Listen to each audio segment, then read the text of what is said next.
ஆயர்பாடி பெண்கள் கண்ணனின் அருளை பெற அவன் அவதாரங்களை போற்றி வணங்குகின்றனர். சிறுவனாய் அவதரித்து மூவுலகையும் தன் சேவடியால் அளந்த கண்ணபிரானே, உன் பாதம் போற்றி. ராம அவதாரத்தில் தென்னிலங்கை அரசனை அளித்தாய், உன் புகழ் போற்றி. சக்கர வடிவில் வந்த சகடன் என்ற அசுரனை ஒரே உதையில் அளித்தாய், உன் புகழை போற்றுகின்றோம்.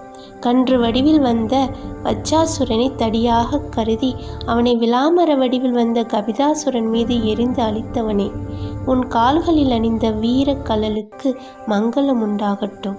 இந்திரன் அனுப்பிய மலையிலிருந்து ஆயர்குலத்தவரை காப்பாற்ற கோவர்தனகிரியை குடையாக பிடித்த உன் பண்பு போற்றுகின்றோம். எதிரிகள் எவ்வளவு பலம் கொண்டவர்களாக இருந்தாலும் அவர்களை உன் கையில் உள்ள வேலால் அழித்தவனே, அந்த வேலாயுதத்தை போற்றி வணங்குகின்றோம். உன் வீரச் செயல்களை பாடி உன் அருளை பெறுவதற்கு இப்போது நாங்கள் வந்துள்ளோம். எங்கள் மீது இரக்கம் காட்ட வேண்டுகின்றோம்.